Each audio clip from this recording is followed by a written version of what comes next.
Bonsoir, vous êtes sur Télé-Sud, merci de nous rejoindre. Vendredi 25 mai, les titres de cette nouvelle édition. En Égypte, le candidat à la présidentielle des frères musulmans, Mohamed Morsi, a obtenu 30,8% des voix aux élections après le dépouillement des bulletins dans la moitié des bureaux de vote, suivi par Ahmad Shafik, le dernier premier ministre de Hosni Moubarak, avec 22,3% des voix. Les résultats officiels de cette présidentielle doivent être annoncés à partir de dimanche par la commission électorale. 4 jours après le sommet de l'OTAN à Chicago, au cours duquel le président français a confirmé le caractère non négociable de son engagement pris pendant la campagne présidentielle de procéder au retrait des forces françaises en Afghanistan d'ici à la fin 2012, François Hollande s'est rendu d'abord dans cette région au nord de Kaboul, une visite surprise pour expliquer les raisons de sa décision aux soldats français engagés dans le cadre de la force internationale de l'OTAN en Afghanistan. Et puis enfin, au Burundi, le Festival international du cinéma et de l'audiovisuel du Burundi, le FestiCab, qui deviendra bientôt une organisation autonome, est déjà en préparation. Les réunions se multiplient et les contacts s'accélèrent pour que tout soit prêt au moins un mois avant les cérémonies.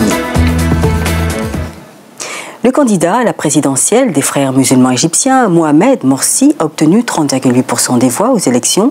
Ahmad Shafik, l'ancien premier ministre du régime Moubarak, est arrivé deuxième avec 22,3% des voix. Fatouma Garban donne des explications. Les résultats officiels de ce scrutin présidentiel historique devraient être connus au plus tard mardi prochain. Mais déjà, les frères musulmans annoncent la victoire de leur candidat Mohamed Morsi au premier tour. Nous sommes sûrs que le prochain président sera Mohamed Morsi. Force est de constater que les Égyptiens ne se sont pas bousculés dans les bureaux de vote. Le taux de participation avoisine les 50%. Les révolutionnaires du printemps arabe, déçus par le système, ont boycotté l'élection.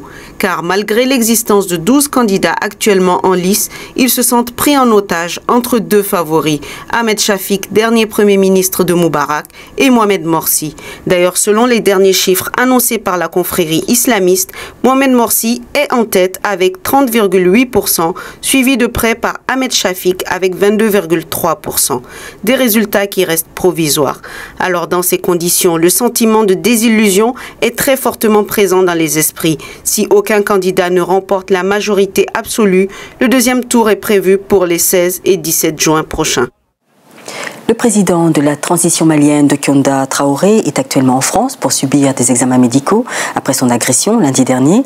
Mais le gouvernement se veut rassurant, la continuité de l'État est assurée, il n'y a pas de vacances du pouvoir. L'agression physique du président de la transition du Mali est inacceptable selon de nombreux hommes politiques. Et pour Kassoum Tapo, député à l'Assemblée nationale, c'est une atteinte grave à l'État. Et selon le président du parti de l'opposition, Convergence pour le Renouveau, Boukadri Traoré qualifie l'acte de honteux. Écoutons-les. Le capitaine Sanogo et les militaires qui étaient avec lui, le CNDRE, ont signé un accord avec la CEDEAO, donc la communauté sous-régionale, et ont accepté de céder le pouvoir aux civils. Ils ont accepté que Diongouna Traoré dirige la transition, et ça a été fait dimanche soir, officialisé dimanche, et cette agression a eu lieu lundi. Ça ne peut pas être justifié. Ils ont prémédité, ils ont programmé à l'avance de tuer quelqu'un. Puisque ça n'a pas abouti, le président est vivant, ils n'ont pas réussi à l'assassiner. C'est une tentative d'assassinat. Et dans notre code, la tentative est punie de la même peine que le crime. J'ai honte quand des citoyens mal avisés s'attaquent au palais du Mali et molestent le président de la République. Les actions que nous entreprendrons en ce moment seront déterminantes pour l'avenir de notre nation.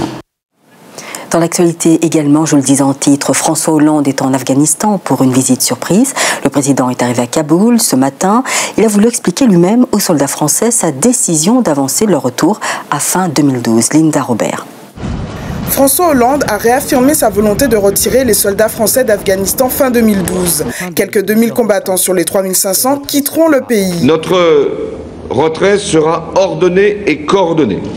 C'est un défi important en termes d'organisation, en termes de logistique.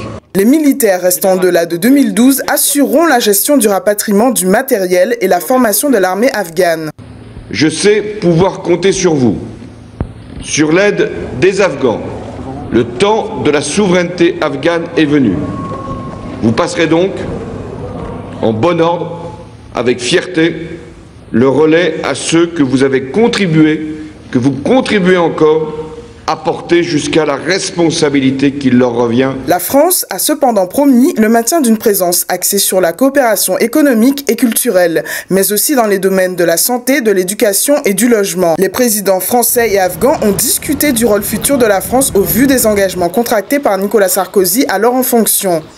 Depuis 2011, 83 soldats français ont été tués en terre afghane. Ce voyage de quelques heures poursuit une séquence internationale riche pour le nouveau président français. 2 travailleurs agricoles âgés de 15 et 28 ans au moment des faits sont accusés d'avoir battu à mort le cofondateur du mouvement de résistance Afrikaner, un groupuscule d'extrême droite prônant la domination blanche, dans sa ferme de Venderstorp au nord-ouest le 3 avril 2010. Les 2 accusés qui s'étaient constitués prisonniers le jour du crime, expliquant s'être disputés avec leur patron pour un problème de paye, plaident non coupables. Ils ont d'abord avoué le meurtre avant de se rétracter. L'Afrique du Sud attendait mardi le verdict du procès des meurtriers présumé d'Eugène Terre Blanche, chantre de la suprématie blanche en Afrique du Sud, dont l'assassinat à coups de gourdin et de machette il y a 2 ans n'a semble pas-il eu de motif politique.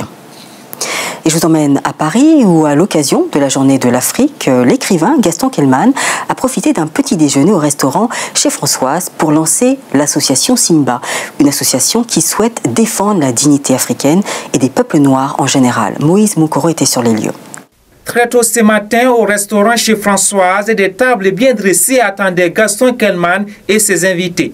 Mais en cette journée de l'Afrique, le menu réel de ce petit déjeuner était la cause des Africains et de l'homme noir. Pour lancer son association Simba pour la dignité de l'Afrique, Gaston Kellman était entouré de quelques grands défenseurs de la cause africaine comme Claudie Siard ou encore Aminata Dramane Traoré. Et si nous sommes là aujourd'hui, c'est pour nous dire que nous userons de tous les moyens pour que la dignité de l'Afrique soit prise en compte.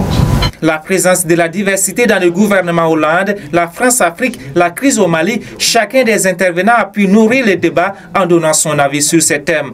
Lorsque l'on appartient à un peuple né dans les fers de l'esclavage, comment arrive-t-on à faire comprendre à nos concitoyens originaires de l'océan Indien, des Caraïbes, d'Amérique du Sud ou du Nord, que notre africanité n'est pas la part négative de notre identité?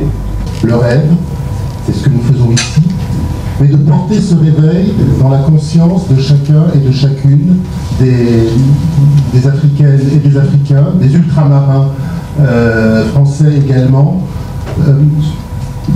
de réouvrir le rêve en eux. C'est essentiel.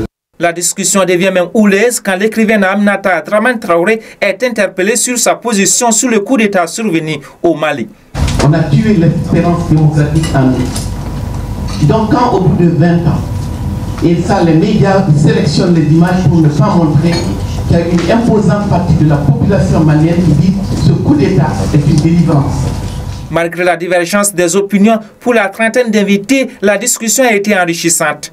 Satisfaction également chez le président de Simba. Gaston Kellman veut maintenant passer à l'action. Sa première initiative, revenir sur l'affaire de l'Arche de Zoé pour soulever les points qui n'ont pas été traités dans ce dossier. Et pour clore cette édition, nous parlerons du 7e art. Pour la 4e fois, les cinéastes de la sous-région des Grands Lacs, et notamment ceux du Burundi, se rencontreront à Bujumbura du 25 au 22 juin prochain dans le Festival du cinéma et de l'audiovisuel du Burundi, le Festicab, un secteur en pleine expansion. Reportage Makalix Mouchitsi et Dimboulouyo. Étant toujours à l'état embryonnaire, le secteur du cinéma du Burundi est en train de se développer depuis la création en 2009 du Festival international du cinéma et de l'audiovisuel du Burundi, Festicab en abrégé. Ainsi, des œuvres de jeunes ambitionnés par le 7e art ont pu avoir un large champ de visibilité. Nous sommes très fiers de l'évolution du cinéma du Burundi, justement parce que le FestiCab nous prouve que nous avons un grand potentiel au Burundi et que nous avons des talents, des jeunes vraiment qui s'adonnent à la création cinématographique ici au Burundi. Cela étant, le manque de moyens financiers pour la production des films de qualité avec des normes et aux standards internationaux reste toujours un défi à relever pour les jeunes talents, ce qui a aussi un impact sur les films burundais en compétition dans le FestiCab. Il y a une diminution au niveau du nombre de films burundais. Pourquoi? Parce que c'est difficile de produire chaque année. Il y a une envie. Nous avons reçu aussi beaucoup de films qui n'ont pas été retenus en compétition parce qu'ils n'avaient pas la qualité pour figurer en compétition. Mais ils sont également la preuve qu'il y a une envie de faire des films. Donc ce sont des initiatives à encourager. Par rapport aux éditions ultérieures du FestiCab, la programmation de la 4e édition s'annonce riche en films relatant la décolonisation africaine. Cette année s'inscrit dans le cadre de la célébration du cinquantenaire de l'indépendance du pays. Et dans cet objectif de célébration, le FestiCab programme une centaine de films en compétition et en panorama. Des films qui traitent des indépendances africaines, pour le panorama principalement, qui traitent également des réalités, des vécus, des défis, des enjeux donc de l'Afrique actuellement. Et ce sont des films qui sont en provenance des 4 coins du monde. Pour sa 4e édition, le Festival international du cinéma et de l'audiovisuel du Burundi se tiendra du 15 au 22 juin au bord du lac Tanganyika. Nous arrivons au terme de cette édition. Avant de nous quitter, je vous rappelle la principale information. En Égypte, les frères musulmans en tête des élections présidentielles. Le candidat à la présidentielle des frères musulmans égyptiens, Mohamed Morsi, a obtenu 30% des voix aux élections. Ahmed Shafik, ancien Premier ministre du régime Moubarak, est arrivé, lui, deuxième avec 22% des voix. D'après les chiffres, Mohamed Morsi et Ahmed Shafik seront présents au second tour prévu les 16 et 17 juin. Merci de nous avoir accompagnés tout au long de cette édition. Prochain rendez-vous avec l'info demain à 21h, un journal tout en images. La suite de vos programmes continue. Place maintenant au JT Sport présenté par Ahmed Parizeau. Merci de votre fidélité. À demain.